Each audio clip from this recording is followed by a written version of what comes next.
দেখো আজকের ক্লাসে আমরা ফোল্ডার নিয়ে আলোচনা করব। ফোল্ডার কম্পিউটারের একটা ইম্পর্টেন্ট জিনিস, যেটাকে ফোল্ডার বলা হয়। আমরা মোবাইলেও ইউজ করি ফোল্ডার, বাস্তবেও ইউজ করি ফোল্ডার। ফোল্ডারে কি রাখি? ফাইল রাখি। তাহলে ফোল্ডার কি জিনিস? ফোল্ডারের আইকনটা দেখতে এরকম হয় কিন্তু, ঠিক আছে? কম্পিউটারের ক্ষেত্রে ফোল্ডারের আইকনটা এরকম হলুদ রঙের একটা আইকন হয় এবং তার একটা নাম থাকে, XYZ যে কোনো কিছু একটা নাম থাকে। তো ফোল্ডার অ্যাকচুয়ালি জিনিসটা কি? ফোল্ডার বলছে একটা জায়গা বা কন্টেনার। কন্টেনার মানে কিছু কন্টেন্ট রাখা যাবে তার মধ্যে, ঠিক আছে? Where we can store files or sub folder, যার ভিতরে আমরা ফাইল রাখতে পারবো বা সাব ফোল্ডারকে রাখতে পারবো। সাব ফোল্ডার মানে কি? ফোল্ডারের ভিতরে যদি আবার একটা ফোল্ডার ঢুকিয়ে দাও সেটাকে সাব ফোল্ডার বলা হয়। তো এই ফোল্ডার দুই ধরনের হয়, একটা হচ্ছে নর্মাল ফোল্ডার যেটা আমরা তৈরি করতে পারবো, আর একটা হচ্ছে সিস্টেম ফোল্ডার। সিস্টেম ফোল্ডার মানে কি? যেটাকে কম্পিউটার তৈরি করবে, যেমন মাই ডকুমেন্টস, মাই রিসাইকেল বিন, এগুলো সবকে সিস্টেম ফোল্ডার বলছি আমরা। এগুলো তো আমরা তৈরি করিনি, একে সিস্টেম সফটওয়্যার তৈরি করেছে, তাই একে আমরা সিস্টেম ফোল্ডার বলছি, ঠিক আছে? তো এই ফোল্ডারটা কি করে তৈরি করতে হয়? ফোল্ডার ইজিলি তৈরি করতে পারবে বলো? এখানে যেমন এরকম ফোল্ডার, এটার নাম দেওয়া আছে কোর্স, এরকম ফোল্ডার কী করে তৈরি করবে? ফোল্ডার কী করে তৈরি করবে?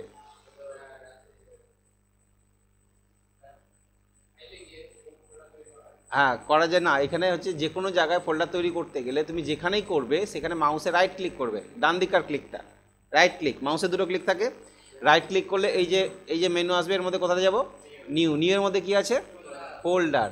এই ফোল্ডারের এইখানে দেখো, যখনই ক্লিক করবো ফোল্ডার তৈরি হয়ে যাবে এবং এর বাই ডিফল্ট একটা নেম, নিউ ফোল্ডার নামটা চলে আসবে। এই নামটাকে কেটে দিয়ে ব্যাকস্পেস দিয়ে কেটে দিবে।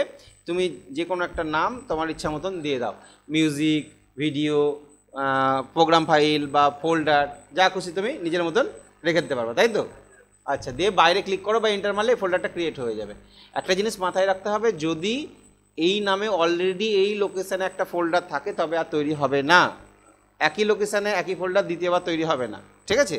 সেক্ষেত্রে কী করতে হবে? তোমাকে আবার নতুন নাম চেঞ্জ করতে হবে। যেমন এটা 1 2 3 4 5 6, আবার রাইট ক্লিক করে আমি একটা নিউ ফোল্ডার তৈরি করছি। যদি নাম দিয়ে দিই একই নেম 1 2 3 4 5 6, তখন বলবে অলরেডি এই নামে আছে। দেখো তাহলে কী করবে? যদি ইয়েস করে দিই তাহলে কী হলো বলো তো? ইয়েস করে দিলাম, তার মানে কী হলো? মেসেজ এলো একটা, বললো অলরেডি ওই নামে আছে, তুমি ইয়েস করে দিলে, তার মানে আগেরটা মুছে গেল, এই তো কে গেল, ঠিক আছে? হ্যাঁ, এই যে 1 2 3 4 5 আছে তো। এবার রাইট ক্লিক করো, নিউ করো, ফোল্ডার দিয়ে আবার নাম দিলাম 1 2 3 4 5 6, ঠিক আছে? এবার যখন ক্লিক করলাম আমাকে এই মেসেজটা দিল, দেখো the destination already contents A folder name, এই নামে আছে। ডেস্টিনেশান মানে যে লোকেশানে তৈরি করতে চাইছো, এই নামে একটা আছে। মেসেজটা পড়বে ভালো করে। If any file have the same names you will ask, ঠিক আছে? You want to replace those files, বলছে ওই একই নেমে যদি থাকে তাহলে এটাকে রিপ্লেস করে দেবো আমি, তাই বলছে। রিপ্লেস করতে চাও, ইয়েস অর নো? যদি ইয়েস করে দাও তাহলে আগেরটা মুছে যাবে কিন্তু, ঠিক আছে? সেই জন্য আমি এটা কী করবো? নো করবো, অ্যানাদার এর নামটা চেঞ্জ করে দেবো, 1 2 3 4 5 6 7 করে দিলাম, তাহলে এবারে তৈরি হয়ে গেল, ঠিক আছে? তাই ওই মেসেজ কিন্তু ভালো করে একবার পড়া দরকার কোনো কিছু কাজ করার আগে। হঠাৎ আমরা কাজ করে দিই, মেসেজ কি দেখি ইয়েস নো আছে, একটা কিছু করে দিলাম, হয়ে গেল, তাই না? হ্যাঁ, পড়লামই না। তো এই হচ্ছে ফোল্ডার। যে কোনো জায়গাতে ফোল্ডার তৈরি করতে পারবে, সেম প্রসেস। ফোল্ডারকে খুলবে কী করে? এরপর ডাবল ক্লিক করবে, লেফট ক্লিক দুবার ক্লিক করবে, খুলে যাবে। এখানে ক্লোজ করার সাইন, ক্লোজ করবে। অথবা এরপর রাইট ক্লিক করবে, ওপেন অপশান পাবে, খুলে যাবে, ক্লোজ করলাম। অথবা এরপর ক্লিক করে কিবোর্ড থেকে এন্টার মারবে, তাহলে খুলে যাবে, ঠিক আছে? 2 3 রকমভাবে খুলতে পারো, যে কোনো ফোল্ডারকে খুলতে পারবে। ডাবল ক্লিক করেই আমরা বেশি খুলি, ঠিক আছে? Double click means left click, একবার ক্লিক করার পর সঙ্গে সঙ্গে ক্লিক করতে হবে, নাহলে তুমি ভাবলে একবার ক্লিক করলাম, খানিকক্ষণ পর কয়েক সেকেন্ড পর আবার করলাম, হবে না, হবে না, ঠিক আছে? সঙ্গে সঙ্গে ক্লিক করতে হবে, ডাবল ক্লিক। তো এই ভিতরটা empty, the folder is empty, মানে ফাঁকা, কিছু নেই এর ভিতরে, কোনো কন্টেন্ট নেই। তুমি এর ভিতরে কিছু তৈরি করতে চাইছো, কিছু সেভ করতে চাইছো, বা আবার একটা ফোল্ডার তৈরি করতে চাইছো, সেম প্রসেস। রাইট ক্লিক করে নিউ, নিউ এর মধ্যে ফোল্ডার। তাহলে এর মধ্যে আমি একটা ফোল্ডার তৈরি করলাম 3 2 1, তার মানে এইটা কি হয়ে গেল? এই 1 2 3 4 5 6 এর সাব ফোল্ডার হয়ে গেল 3 2 1। এইকে খুলে এর ভিতরে আবার কিছু আমরা রাখতে পারি। আবার এখন নতুন একটা অপশান দিয়েছে, এই দেখো নিউ ফোল্ডার বলে এখানে একটা অপশান দিয়ে দিয়েছে, ঠিক আছে? এখানে ক্লিক করলে নতুন ফোল্ডার তৈরি হয়ে যাবে, রাইট ক্লিক করার দরকারও পড়ে না, ঠিক আছে? নতুন ফোল্ডার তৈরি হয়ে যায়। এর নাম আবার তুমি চেঞ্জ করে দাও, হ্যাঁ, নাম চেঞ্জ করে দাও, অন্য কিছু নাম দিয়ে দাও, দেখো তৈরি হলো। এবার এখান থেকে আমরা ক্লোজ করলাম, তাহলে আমরা এই যে ফোল্ডারটা তৈরি করেছি 1 2 3 4 5 6, এর ভিতরে দুটো ফোল্ডার আছে, 3 2 1 1 2 3, ঠিক আছে? ওই দুটো হচ্ছে এর সাব ফোল্ডার।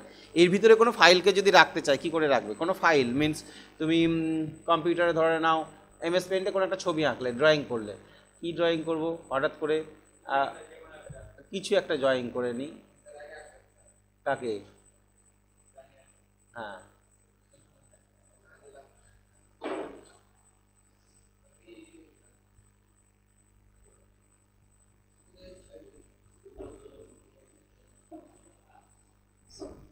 সিঙ্গারা আছে। হ্যাঁ, কি এটা?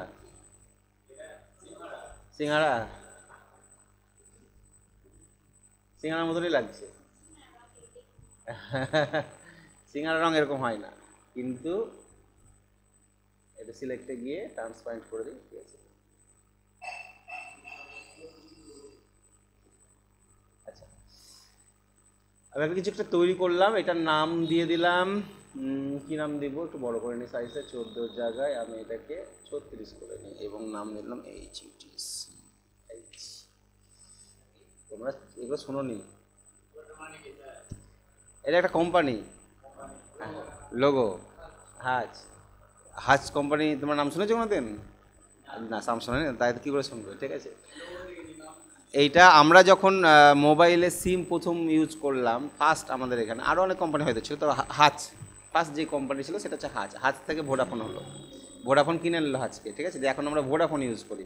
ভোডাফোনটা কিন্তু আগে হাজ ছিল এবং তার লোগোটা ছিল এরকম। ভোডাফোনের লোগোটা তো গোল করে একটা কীরকম আছে চিহ্ন, তো হাজের লোগোটা এরকম ছিল। আমরা একবার সার্চ করে দেখেও নিতে পারি যে হাজ কোম্পানির লোগোটা কেমন ছিল। যাই হোক, এই ফাইলটা আমি তৈরি করলাম। এবার এই ফাইলটাকে কি করব, দেখে নিই, হাজ HUTCH হাজ লোগো, এই দেখো, ঠিক আছে। হাজের লোগো, হাজ কোম্পানি যখন ছিল তার লোগোটা এরকম টাইপেরই ছিল, ঠিক আছে। এই যে, ঠিক আছে, এই ধরনের লোগো ছিল। এই সিমটা আমরা ইউজ করতাম, সেই 1000 টাকা দিয়ে সিম কিনতে হতো, অনলি কিনতে হতো সিম 1000 টাকা দিয়ে, ঠিক আছে। তারপরে পয়সা দিয়ে কল করা হতো। এখন তো ফ্রিতে অ্যাভেলেবেল সিম দিয়ে দিচ্ছে। আচ্ছা, এইটা ড্রয়িং করেছি, এই ড্রয়িং এইটা এখন পর্যন্ত কি সেভ করেছি? আমি সেভ করিনি। তাহলে এটা দেখতে পাচ্ছ, এইভাবে কতক্ষণ দেখতে পাবে? অন থাকবে। তাহলে কে ধরে রেখেছে ওকে? র্যাম ধরে রেখেছে, ঠিক আছে। তার জন্যে এই ইন্টারনাল মেমোরিটা খুব প্রয়োজন আমাদের। এইবার যখন আমি সেভ করে নেব, সেভে গিয়ে যখন ক্লিক করব, এবার আমার পার্মানেন্টভাবে সেভ হবে এক্সটার্নাল মেমোরিতে, মানে আমার কম্পিউটার যেটা লাগানো আছে, ঠিক আছে। হ্যাঁ, হার্ড ডিস্কে। তো এই ফাইলটার নাম চাইছে, ফাইলের নাম কি দিবা তুমি? ফাইলের নাম আমি দিয়ে দিলাম HUTCH হাজ দিয়ে দিলাম। তাহলে হাজ নামে অলরেডি একটা আছে, সেই এখানে আছে, থাক, হাজ নাম দিলাম, হাজ নাম দিয়ে দিই HUTCH। আচ্ছা, হাজ নাম দিলাম। এবার টাইপটা পিএনজি হিসাবে সেভ করবে না জেপিজি হিসাবে সেভ করবে? পিএনজি হয় এবং জেপিজি হয়, এর ফাইল, ছবির ফাইলের অনেক রকমের ফাইল হয়, ঠিক আছে। তো টাইপটা আমরা এখানে চুজ করে নিতে পারি। এবার বলো, ফাইলটা যদি এখানে সেভ বাটনে গিয়ে সেভ করে দিই, তাহলে কোথায় সেভ হয়ে যাবে ফাইলটা? মাই ডকুমেন্টসের মধ্যে, এই দেখো পিকচার, পিকচারে বলেছিলাম, ছবি যেহেতু সেটা পিকচারে সেভ হবে, আর নর্মাল ফাইল হলে, টেক্সট ফাইল হলে ডকুমেন্টসে সেভ হয়ে যেত। তাহলে এটা পিকচারে সেভ হয়ে, ওপরটা ফলো করবে। কিন্তু আমি পিকচারে সেভ করব না, এটাকে কোথায় সেভ করব? আমার তৈরি ফোল্ডারে সেভ করব, যেখানে আমি ফোল্ডারটা তৈরি করেছি। তাহলে ফোল্ডারটা কোথায় তৈরি করেছি বলো? যে জায়গাটা তৈরি করেছি সেই জায়গাটার নাম কি? Folder desktop. তাহলে ডেস্কটপে চলে যাও, এই যে বাম সাইডে যে এটা লোকেশান আছে, তোমার এখানে ডেস্কটপ কোথায় লেখা আছে দেখো, এই তো ডেস্কটপ লেখা আছে, ক্লিক করো এখানে। তোমার ফোল্ডারটা এখানে দেখতে পাচ্ছ, কোনটা? এই যে 1 2 3 4 5 6, এই ফোল্ডারটায় কী করতে হবে? আমাকে খুলতে হবে। আলমারি না খুললে তো কিছু রাখতে পারবে না, তাহলে ফোল্ডারটাকে খুলো আগে। খুলবে কি করে? ডাবল ক্লিক, না হলে এখানে ওপেন লেখা আছে দেখো, ঠিক আছে। ডাবল ক্লিক করলে খুলে গেল। এবার এই ফোল্ডারের ভিতরে রাখবে না তার ভিতরে কোনো ফোল্ডারে রাখবে? তুমি যদি ডাইরেক্টলি মনে করো না ফোল্ডারটা এই ফোল্ডারের ভিতরে থাকবে, এদের মধ্যে থাকবো না, তাহলে এখানেই সেভ করে দিতে পারো। আবার যদি মনে করো না আমি আবার 1 2 3 মধ্যে রাখবো, তাহলে এটাকে আবার খুলবে, ঠিক আছে। এটাকেও খুলে দিলাম। তাহলে উপরটা ফলো করে দেখো, দা আইকন বলে যে আমার ডেস্কটপের মেন জায়গাটা ছিল, তার মধ্যে যে ডেস্কটপ আছে, ডেস্কটপের ভিতরে 1 2 3 4 5 6, তার মধ্যে 1 2 3 এই ফোল্ডারে তুমি এই হাজ নামক ফাইলটাকে সেভ করছো, ঠিক আছে। এবার এটাকে আমি কি করলাম? সেভ করে দিলাম। তাহলে এটা ফাইলটা সেভ হয়ে গেলো এবং পার্মানেন্ট মেমোরিতে সেভ হয়ে গেলো আমার। এবার কারেন্ট চলে গেলে কোনো সমস্যা নেই, আমার বন্ধ হয়ে গেলে কোনো সমস্যা নেই। আমি এই 1 2 3 4 5 6 খুলবো, তার মধ্যে 1 2 3 খুলবো, এই দেখো এর মধ্যে এই ফাইলটা ঢুকে বসে আছে, ঠিক আছে। তাহলে যে কোনো ফাইল সেভ করতে গেলে সিস্টেম হচ্ছে এটাই, আগে জানতে হবে কোথায় আছে। তোমাকে বললাম অমুক আলমারিতে রাখো, তুমি আলমারি খুঁজে পাচ্ছ না, রাখবা কী করে, ঠিক আছে। তাহলে ফাইল তৈরি করেছো, সেভ করবা, ওই আলমারিতে যাবা, আলমারি খুলবা, ফাইলটাকে সেভ করবা। লক করাটা পরে শেখাবো, ঠিক আছে। কি লক করবা? লকের ব্যাপার আছে, ফোল্ডার লক করতে চাইছো, ফোল্ডার লক করতে চাইছি। ফোল্ডার লক করার জন্য অনেক রকম সিস্টেম আছে, আমাদের কিছু অ্যাপস আছে। নর্মালি ফোল্ডার লক হবে না, ঠিক আছে? না না, ফোল্ডার লক জেনারেলি হবে না, ঠিক আছে? হ্যাঁ, ফোল্ডার তৈরি করতে পারবে এই জিনিস। এই যে ফোল্ডার তৈরি করে তার মধ্যে ফাইল সেভ করাটা কিন্তু একটা ইম্পর্টেন্ট পার্ট, অনেকে পারে না প্রাথমিক অবস্থায়। হ্যাঁ, এইটা একবার দুবার করে নিলে পেরে যাবে। এটা প্র্যাকটিস করবা যে আমি একটা ছবি আঁকবো, সেটা এই ফোল্ডারে সেভ করবো, ঠিক আছে? হ্যাঁ, ছবিটা আঁকতে পারবে না কেন? ছবি যা খুশি আঁকো, ছবি তোমাকে এই আঁকতে হবে তার মানে আছে নাকি? আচ্ছা, ছবি যা খুশি আঁকো, ধরে নাও হ্যাঁ পেন্ট, এমএস পেন্ট, এইটা হচ্ছে কার্ভ, ঠিক আছে? কার্ভ বলা হয় এটাকে। আমরা যা খুশি ছবি আঁকতে পারি, কোনো অসুবিধা নেই, যা খুশি আঁকো।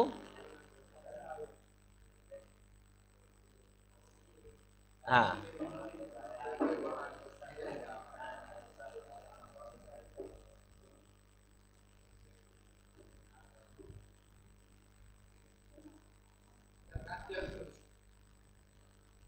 একটা কিছু আঁকছি। হ্যাঁ,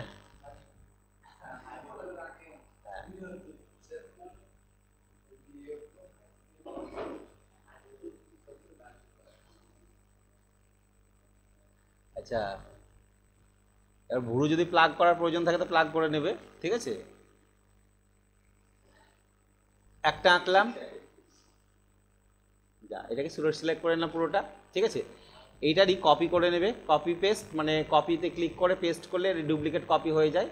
এই যে ওপরে সাদা অংশটাই দেখা যাচ্ছে না, পেছন অংশটা, এই সিলেক্টের মধ্যে ট্রান্সপারেন্ট বলে অপশান আছে, এখানে ক্লিক করলে পেছনকার অংশটা দেখা যায়, ঠিক আছে? এবার এই চোখটা কি ঠিকঠাক হলো? চোখটাকে রোটেট করতে হবে, তাহলে রোটেট অপশান আছে, এখানে গিয়ে আমরা হরাইজন্টালি ঘুরিয়ে নেবো, ঠিক আছে? ঘুরিয়ে নিলে এধারে রোটেট হয়ে যাবে, ঠিক আছে? এই ওকে। হ্যাঁ, এই এবার এখান থেকে কিছু একটা ধরে নাও টানলাম, টেনে আবার একটা ধরে নাও এখান থেকে কার্ভ লাইন নিয়ে, কার্ভকে কী হয় বাঁকানো যায়, ঠিক আছে? কার্ভকে আমরা ইচ্ছা মতো বাঁকাতে পারি। না না, এগুলো আমি শিখেছি কী করে, কোনো স্টুডেন্টকে দেখেছি যে সে এইভাবে আঁকছে, আমি তো কোনো আঁকাই শিখিনি, ঠিক আছে? তার থেকে দেখে শেখা। মানে ড্রয়িং কী করে, আমার ক্লাস বলেছি কত সাল থেকে আমি ক্লাস করাই, 2007 সাল থেকে, ঠিক আছে? হ্যাঁ, তোমাদের জন্মের আগে থেকে। তো এবার এত স্টুডেন্ট তারা কী হয় আঁকতে ড্রয়িং শেখায়, ড্রয়িং শেখায় বলতে এমএস পেন্ট শেখালাম, এবার দেখছি ও, আমি ল্যাবে দেখছি যে ও আঁকছে, তাহলে ওর দেখাটা শিখে আমার শেখা। এটা আমি কোনোদিন মানে নিজে থেকে কোনোদিন শিখিনি, ঠিক আছে? ও শিখিয়েছে। তো কারণ আমরা যখন ক্লাস করেছি এমএস পেন্ট এসব করিনি কিছু, এমনি মাউস ঘুরিয়ে দুটো নিজের ইচ্ছে মতো যা আঁকলাম তাই, ঠিক আছে? হ্যাঁ, তো যাই হোক, এইটা যে ড্রয়িং করলাম, এবার এইটাকে তুমি ফাইলে যাবে, সেভ করবে, ঠিক আছে? সেভ করে ওই 1 2 3 4 দেখো যে ফোল্ডারটা লোকেশনটা আমি রিসেন্টলি যেটাকে সেভ করলাম, সেই রিসেন্টলি লোকেশনটাকে ও সেভ করে রেখে দিয়েছে। হ্যাঁ, তাহলে আমাকে আবার কোথায় যাব? আমি ডেস্কটপে যাব, ডেস্কটপে গিয়ে 1 2 3 4 5 6 7-এ যাবো, এইটাতে সেভ করবো। আরেকটা ফোল্ডার তৈরি করেছিলাম, এইটাতে ডাবল ক্লিক করে খুলবে, ঠিক আছে? ওপরটা ফলো করবে যে তুমি এখন আছো কোথায়, 1 2 3 4 5 6 7-এ আছো। এবার ফাইলের নামটা, এখানে ফাইল নেম আছে, টাইপ আছে, দুটো জিনিস। ফাইল নেমটা তুমি যা খুশি দিয়ে দাও, ফাইল নেম দিয়ে দিলাম। এবার এটা পিএনজি হবে না জেপিজি হবে, তুমি যা খুশি করতে পারো, ঠিক আছে? তো পিএনজি, জেপিজি এগুলো কি? এগুলো ছবির এক্সটেনশন নেম। এক্সটেনশন নেমটা এবার আসছে, ঠিক আছে? এক্সটেনশন নেম কী জিনিস, কেন হয়, ঠিক আছে? ওকে, এবার এটাকে কি করব আমরা? সেভ করে দিলাম। তাহলে এবার এটা যদি বন্ধ করে দিই, তুমি ডেস্কটপে এই ফোল্ডারটা খুলে দেখো, এখানে এই ফাইলটা সেভ হয়ে আছে, এই দেখো, মাই কম্পিউটার থেকে। তাহলে মাই কম্পিউটারে যাও, এই ডেস্কটপ লোকেশনটা থাকে কার মধ্যে? সি ড্রাইভে আছে, ঠিক আছে? সি ড্রাইভের মধ্যে প্রোগ্রাম ফাইলসে যেতে হবে, ইউজারে যেতে হবে, ইউজারের মধ্যে দা আইকনে যেতে হবে, এর মধ্যে ডেস্কটপ আছে, ডেস্কটপের মধ্যে 1 2 3 4 5 6 7 আছে, এইখানে ভরা আছে।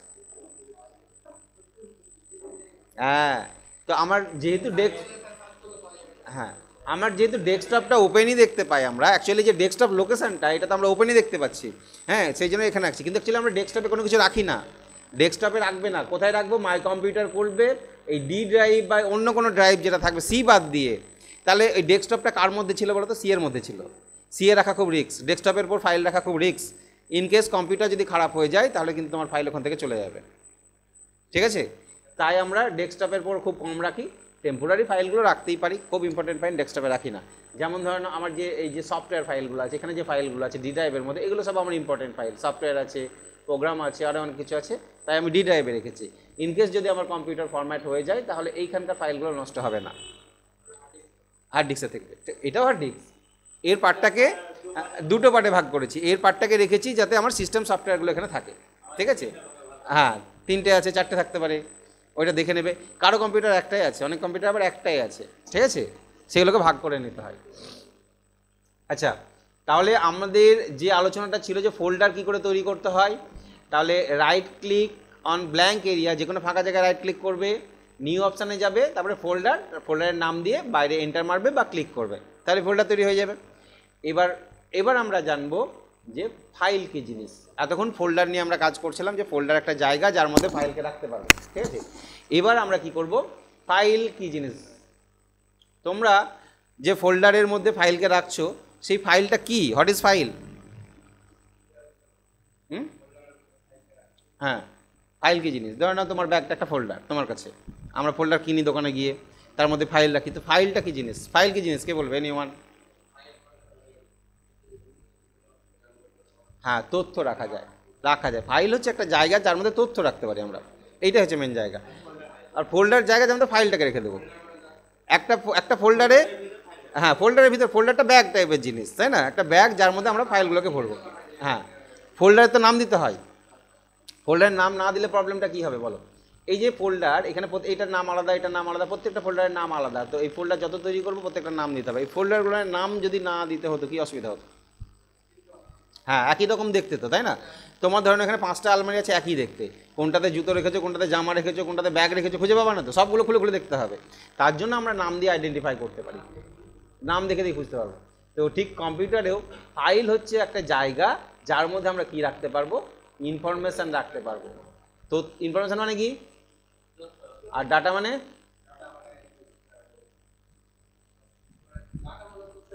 তথ্য। ইনফরমেশান মানেও তথ্য, ডাটা মানেও তথ্য।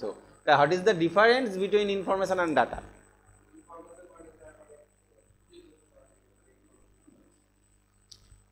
দেখো, আমি কম্পিউটারে কোনো ফাইলে যা রাখবো সবই তথ্য, এই সবই তো ডাটা, এভরিথিং ইজ ডাটা, যা রাখবো সেগুলোই ডাটা। কিন্তু মিনিংফুল ডাটাকে কিন্তু ইনফরমেশান বলবো। যেমন বাক্য আর শব্দ, বাক্য গঠন হয় কী দিয়ে? শব্দ দিয়ে তো। সব শব্দতেই কি বাক্য বলা যাবে? হ্যাঁ, যে শব্দ মনের ভাব প্রকাশ করবে সেটাই তো বাক্য। তুমি করে দিলা, বলে দিলা, এই যে 4-5টা শব্দ বললাম, কি বুঝতে পারলা, কিছু বুঝতে পারলা? হ্যাঁ হ্যাঁ, কিছু একটা এমন একটা উচ্চারণ করলাম, মনের ভাব প্রকাশই পেলাম না, ঠিক আছে। হ্যাঁ, সেটাকে আমরা বাক্য বলবো না, বাক্য সেটাকেই বলবো যেটাতে মনের ভাব প্রকাশ করবে। তাই কম্পিউটারে তুমি যা কিছু রাখবে, স্টোর করবে, সবই হবে কি, ডাটা। কিন্তু মিনিংফুল ডাটাকে কি বলবো আমরা? ইনফরমেশান। হ্যাঁ, বাক্য আর শব্দ, ঠিক আছে। হ্যাঁ, শব্দ, বাক্য, বাক্য, ওকে। প্রত্যেকটা ফাইলের দুটো নাম থাকে, একটা ফাইলে, একটা প্রাইমারি নেম আর একটা এক্সটেনশন নেম। প্রাইমারি নেম বলতে যে যখন সেভ করবো একটা নাম দিই আমরা, আর এক্সটেনশন নেমটা ডট দিয়ে নেয়। যেমন আমি প্রথমে যে ফাইলটা সেভ করছিলাম তার নাম দিয়েছিলাম হাজ ডট কী ছিল, এক্সটেনশন নেম, পিএনজি কিংবা জেপিজি কিছু একটা ছিল, ঠিক আছে। এইগুলো হচ্ছে এক্সটেনশন নেম। তো এই এক্সটেনশন মানে বর্ধিত একটা নাম, এইটা ডট দিয়ে থাকে, এর ক্ষেত্রে ডট দিয়ে গেছে, আমাদের ক্ষেত্রেও একটা আছে, প্রত্যেকেরই নামের সাথে একটা নাম আছে, ঠিক আছে। আচ্ছা, এই যে ফাইলের কটা নাম থাকে বললাম, দুটো নেম, একটা হচ্ছে প্রাইমারি নেম আর একটা হচ্ছে এক্সটেনশন নেম। যখন কোনো ফাইলকে সেভ করি, আমি এখানে কিছু ড্রয়িং করলাম, সেই ড্রয়িং করা ফাইলটাকে গিয়ে ওখানে সেভ করলাম, ঠিক আছে। এই যে কিছু ড্রয়িং করলাম, তাহলে এই ড্রয়িং করে এর মধ্যে একটা কালার দিয়ে দিলাম, দিয়ে এখানে গিয়ে আমি ধরে নাও কিছু একটা জিনিস সেভ করলাম, বুঝতে পারছি না,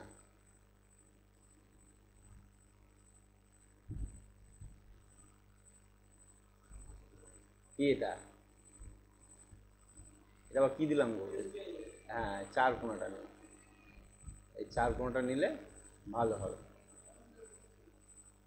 এইসব না করে ডিলিট করে দিলে তো ভালো করতাম। সিলেক্ট করব, এইভাবে 4 কোণা সিলেক্টেড অংশ নিয়ে এইভাবে কি করব, এটাকে হ্যাঁ ডিলিট করে দেবো, ঠিক আছে। আর এবং এই সাদা কালারটা কোথায় দিয়ে দেবো, এটার উপর দাগের উপরে দিয়ে দিই, ঠিক আছে। এইরকম এসবিআই এরকম টাইপের লোগো থাকে একটা এসবিআই ব্যাংকে, ঠিক আছে। তো এইটাকে যখন আমি ফাইলে গিয়ে সেভ করছি, সেভে ক্লিক করছি, এই যে নাম আনটাইটেল ডট কি আছে এখানে, পিএনজি, এই পিএনজিটা হচ্ছে এক্সটেনশন নেম। হ্যাঁ নিক নেম যেটা আমরা বলি, সার নেম যেটা বলি, আমাদের যেমন প্রত্যেকেরই একটা করে সার নেম আছে, তাই না? ঠিক আছে, সার নেম আছে, কম্পিউটারের ক্ষেত্রে সেরকম প্রত্যেকটারই একটা এক্সটেনশন নেম থাকে। এটা পিএনজি হতে পারে, আবার যদি জেপিজি করি তাহলে দেখো জেপিজি হয়ে গেল, আবার যদি বিএমপি করি, bit map image 24 bit map image, তাহলে দেখো বিএমপি হয়ে গেল। এইগুলো প্রত্যেকটা আলাদা মানে ক্যাটাগরি হয়ে যায়, ঠিক আছে এইগুলো। তো এইরকম এক্সটেনশন নেম আমরা আলাদাভাবে সিলেক্ট করে নিতে পারি, জিআইএফ করে নিতে পারি। তাহলে পিএনজি করে নিলাম এবং এটার নাম দিয়ে দিলাম, এটার নাম দিয়ে দিই কি এসবিআই, এসবিআই দিয়ে এটাকে এন্টার মারবো, সেভ হয়ে গেল, ঠিক আছে, বন্ধ করে দেওয়া। তাহলে প্রত্যেকটা ফাইলের একটা প্রাইমারি নেম কোনটা, এসবিআই যেটা দিলাম সেটা হচ্ছে প্রাইমারি নেম, আর বাকি এক্সটেনশন নেমটা কি আমাকে দিতে হলো? এক্সটেনশন নেম দিতে হয় না, এটা অটোমেটিক্যালি নিয়ে নেবে, ঠিক আছে। একটা জিনিস মাথায় রাখবে যে আমাদের প্রত্যেকের নাম, যেমন তোমার নাম কি সাহিল আক্তার, তোমার নাম খাতুন, এই যে আক্তার, খাতুন, সরকার, ঠিক আছে। তো এই এই সার নেমগুলোর প্রয়োজনীয়তা কি? আমার সাহা, প্রয়োজনীয়তা কি? সার নেম না থাকলে কি অসুবিধা হতো বলো? কিছু হতো না? সার নেম না থাকলে কি বুঝতে পারতাম না, ক্যাটাগরি বুঝতে পারতাম না।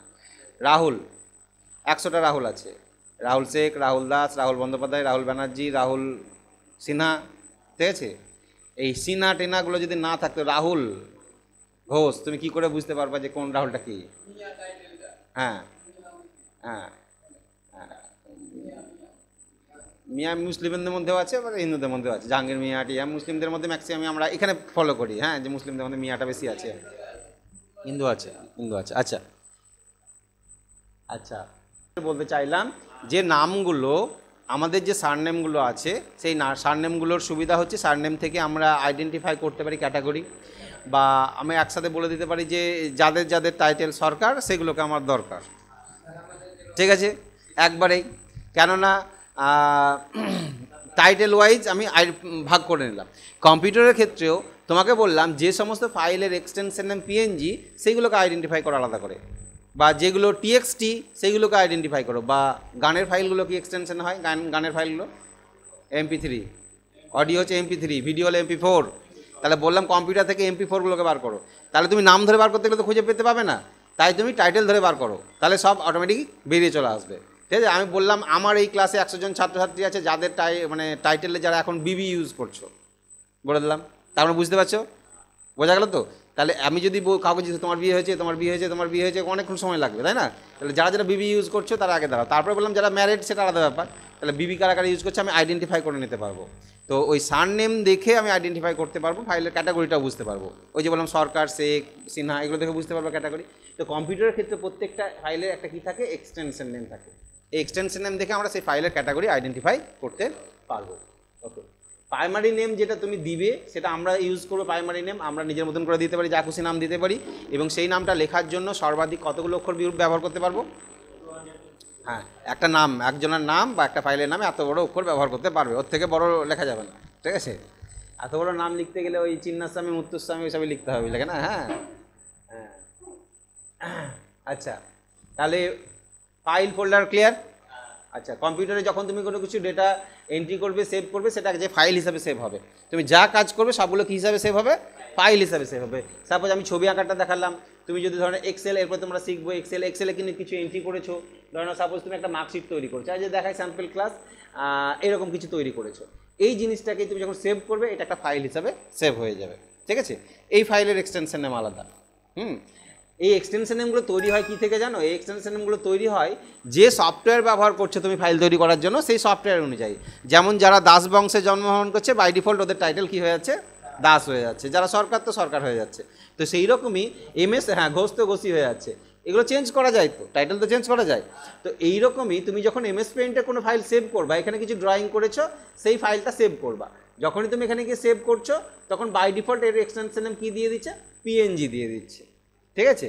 মানে এটা ও নিজে থেকে দিয়ে দিচ্ছে, এটাকে আমরা চেঞ্জেস করতে পারি। তো সেই রকমই তুমি যখন এখানে নোটপ্যাডে কিছু তৈরি করবা, এখানে কিছু লিখে যখন তুমি সেভ করবা ফাইলে গিয়ে, দেখো এখানে সেভ করছি, এখানে এক্সটেনশন নেম কী দিয়ে দিয়েছে?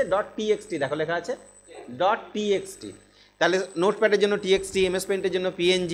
আবার যদি তুমি MS ওয়ার্ড খুলো, এমএস ওয়ার্ডের জন্য তখন আলাদা সফটওয়্যার, এই যে এমএস ওয়ার্ড খুললাম, এখানে কিছু যদি সেভ করি, ফাইলে গিয়ে যখন সেভ করছি এখানে কি দিচ্ছে, দেখো dot DOC x extension name,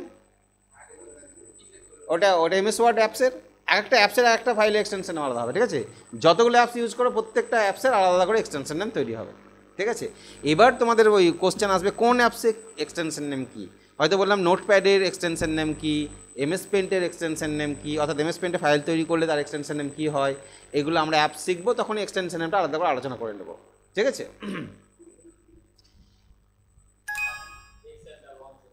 Excel হচ্ছে প্রথমে এমএস ওয়ার্ড, তারপরে এক্সেল। এমএস ওয়ার্ড আগে শিখবো, তারপরে এক্সেল শিখবো, ঠিক আছে? এবং এক্সেল খুব একটা ইম্পর্টেন্ট সফটওয়্যার, ঠিক আছে? দারুণ একটা ভাইটাল সফটওয়্যার, ঠিক আছে? আচ্ছা, এবার কিছু জিনিস আছে কম্পিউটারে, যে জিনিসগুলো আমাদের জানা দরকার, যে কী করে সিস্টেম ডেট টাইম চেঞ্জ করতে হয়। মোবাইলে করে থাকি আমরা, কম্পিউটার তোমার ডেট টাইম যদি এখানে ভুল থাকে, দেখবে ম্যাক্সিমাম তোমার কম্পিউটার প্র্যাকটিস করতে গেলে ডেট টাইমটা ঠিক নাই, এই টাইমটা ঠিক নাই, তাহলে কী করে করবে? সেটিং কীভাবে বলো, কোন সেটিংয়ে যাব? ডেস্কটপ, এটা ডেস্কটপ, এখানে কোনটা সেটিং বলো? আমি কিন্তু সেটিং, মাইকের পাশে, এটা এটা এটা না না বলো না, এটা সেটিংয়ের চিহ্ন, তাই না? মোবাইলের ক্ষেত্রে আমরা দেখতে পাই এই লোগোটা হচ্ছে সেটিংয়ের লোগো, ঠিক আছে? হ্যাঁ, কিন্তু এটা হচ্ছে আমার যে রেকর্ডিং হচ্ছে তার সফটওয়্যার সেটিং এটা। হ্যাঁ, ডেস্কটপের এখানে সেটিংস বলতে, এখানে কম্পিউটারের সেটিংস অ্যাকচুয়ালি কন্ট্রোল প্যানেল বলা হয়, কন্ট্রোল প্যানেল, এটা হচ্ছে সেটিংস এর। কম্পিউটারের ক্ষেত্রে কন্ট্রোল প্যানেল, মোবাইলের ক্ষেত্রে সেটিংস চিহ্ন থাকে, আর কম্পিউটারে যত প্রোগ্রাম অ্যাপস যা নিয়ে কাজ করবে কন্ট্রোল প্যানেলে। তো এখান থেকে আমরা চেঞ্জ করতে পারি, কিন্তু এখান থেকে করবো না।